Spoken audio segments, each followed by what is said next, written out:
एक संत महात्मा श्यामदास जी रात्रि के समय में श्री राम नाम का जपा जाप करते हुए अपनी मस्ती में चले जा रहे थे। जाप करते हुए वे एक गहन जंगल से गुजर रहे थे। विरक्त होने के कारण वे महात्मा बार बार देशाटन करते रहते। वे किसी एक स्थान पर अधिक समय नहीं रहते थे। वे ईश्वर नाम के प्रेमी थे, इसलिए दिन रात उनके मुख से राम नाम जाप चलता रहता था। स्वयं राम नाम का जपा जाप करते तथा औरों को भी उसी मार्ग पर चलाते। श्यामदास जी गहन जंगल में मार्ग भूल गए थे, पर अपनी मस्ती में चले जा रहे थे कि जहाँ राम नाम ले जाए वहाँ दूर अंधेरे के बीच में बहुत सी दीपमालाएं प्रकाशित थी। महात्मा जी उसी दिशा की ओर चलने लगे। निकट पहुँचते ही देखा कि वट वृक्ष के पास अनेक प्रकार के वाद्य यंत्र बज रहे हैं। नाच गाना और शराब की महफिल जमी है। कई स्त्री पुरुष साथ में नाचते कूदते हंसते तथा औरों को हंसा रहे हैं। उन्हें महसूस हुआ कि वे मनुष्य नहीं प्रेत आत्मा है। श्यामदास जी को देखकर एक प्रेत ने उनका हाथ पकड़ कहा, ओ मनुष्य, हमारे राजा तुझे बुलाते हैं, चल। वे मस्त भाव से राजा के पास गए जो सिंहासन पर बैठा था। वहाँ राजा के इर्द गिर्द कुछ प्रेत खड़े थे। प्रेत राज ने कहा, तुम इस ओर क्यों आए? हमारी मंडली आज मदमस्त हुई। इस बात का तुमने विचार नहीं किया? तुम्हें मौत का डर नहीं है? अट्टहास करते हुए महात्मा श्यामदास जी बोले, मौत का डर? और मुझे? राजन, जिसे जीने का मोह हो उसे मौत का डर होता है। हम साधु लोग तो मौत को आनंद का विषय मानते हैं। यह तो देह परिवर्तन है जो प्रारब्ध कर्म के बिना किसी से हो ही नहीं सकता। प्रेतराज, तुम जानते हो हम कौन हैं? महात्मा जी, मैं अनुमान करता हूँ कि आप प्रेत आत्मा हो। प्रेत आत्मा तुम जानते हो, लोक समाज हमारे नाम से कांपता है।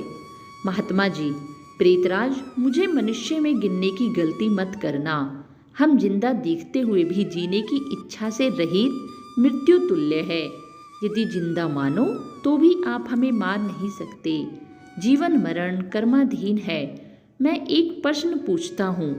महात्मा की निर्भयता देखकर प्रेतों के राजा को आश्चर्य हुआ कि प्रेत का नाम सुनते ही मर जाने वाले मनुष्यों में एक इतनी निर्भयता से बात कर रहा है। सचमुच ऐसे मनुष्य से बात करने में कोई हरकत नहीं। प्रेतराज बोला, पूछो, क्या प्रश्न पूछना है? महात्मा जी ने कहा, प्रेतराज, आज यहाँ आनंद उत्सव क्यों मनाया जा रहा है? प्रेतराज बोला, मेरी इकलौती कन्या योग्य पति न मिलने के कारण अब तक कुंवारी है, लेकिन अब योग्य जमाई मिलने की संभावना है। कल उसकी शादी है, इसलिए यह उत्सव मनाया जा रहा है। महात्मा जी ने हंसते हुए कहा, तुम्हारा जमाई कहाँ है? मैं उसे देखना चाहता हूँ। प्रेतराज, जीने की इच्छा के मोह के त्याग करने वाले महात्मा, अभी तो वह हमारे पद को प्राप्त नहीं हुआ है, यानी प्रेत योनि को प्राप्त नहीं हुआ है। वह इस जंगल के किनारे एक गांव के श्रीमंत धनवान का पुत्र है। बहादुरचारी होने के कारण वह इस वक्त भयानक रोग से पीड़ित है। कल संध्या के पहले ही उसकी मौत होगी, फिर उसकी शादी मेरी कन्या से होगी। इसलिए रात भर गीत नृत्य और मद्यपान करके हम आनंद उत्सव मनाएंगे। श्यामदास जी वहाँ से विदा होकर श्री राम नाम का जपा जाप करते हुए जंगल के किनारे गांव में पहुँचे। उस समय सुबह हो चुकी थी। एक ग्रामीण से महात्मा ने पूछा, इस गांव में कोई श्रीमान का बेटा बीमार है? ग्रामीण, हाँ महाराज, नवलशा सेठ का बेटा साकल चंद 1 वर्ष से रोगग्रस्त है।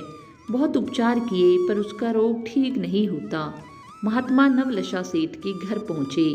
साकल चंद की हालत गंभीर थी, अंतिम घड़ियाँ थी। फिर भी महात्मा को देखकर माता पिता को आशा की किरण दिखी। उन्होंने महात्मा का स्वागत किया। सेठ पुत्र के पलंग के निकट आकर महात्मा राम नाम की माला जपने लगे। दोपहर होते होते लोगों का आना जाना बढ़ने लगा। महात्मा ने पूछा, क्यों साकल चंद, अब तो ठीक हो?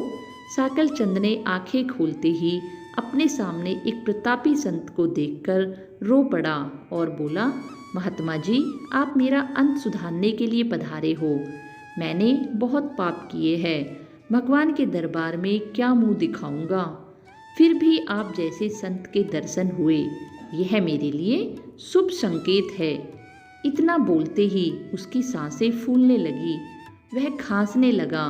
बेटा, निराश ना हो, भगवान राम पतित पावन है। तेरी यह अंतिम घड़ी है, अब काल से डरने का कोई कारण नहीं। खूब शांति से चित्तवृत्ति के तमाम वेग को रोककर श्री राम नाम के जप को मन में धारण कर लो। ए जपा जाप में लग जा।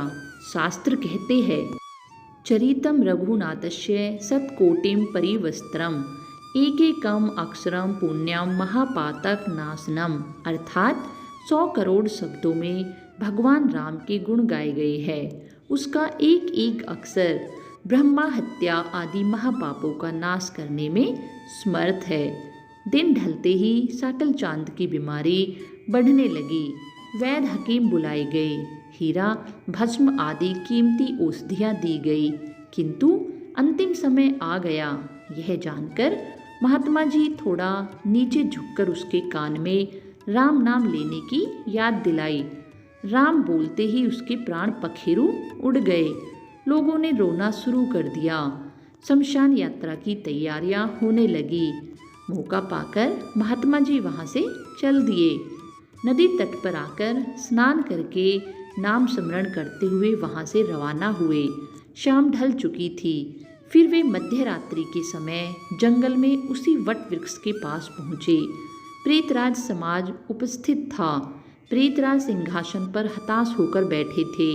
आज गीत नृत्य हास्य कुछ न था। चारों ओर करुण आक्रंद हो रहा था। सब प्रेत रो रहे थे। महात्मा ने पूछा, प्रेतराज, कल तो यहाँ आनंद उत्सव था, आज शोक समुद्र लहरा रहा है, क्या कुछ अहित हुआ है? प्रेतराज, हाँ भाई, इसलिए रो रहे हैं, हमारा सत्यानाश हो गया। मेरी बेटी की आज शादी होने वाली थी, अब वह कुंवारी रह जाएगी। महात्मा जी ने कहा, प्रेतराज, तुम्हारा जवाई तो आज मर गया है, फिर तुम्हारी बेटी कुंवारी क्यों रही? प्रेतराज ने चिढ़कर कहा, तेरे पाप से। मैं ही मूर्ख हूँ कि मैंने कल तुझे सब बता दिया। तूने हमारा सत्यानाश कर दिया।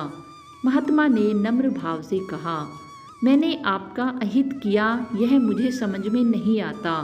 क्षमा करना, मुझे मेरी भूल बताओगे तो मैं दोबारा नहीं करूँगा।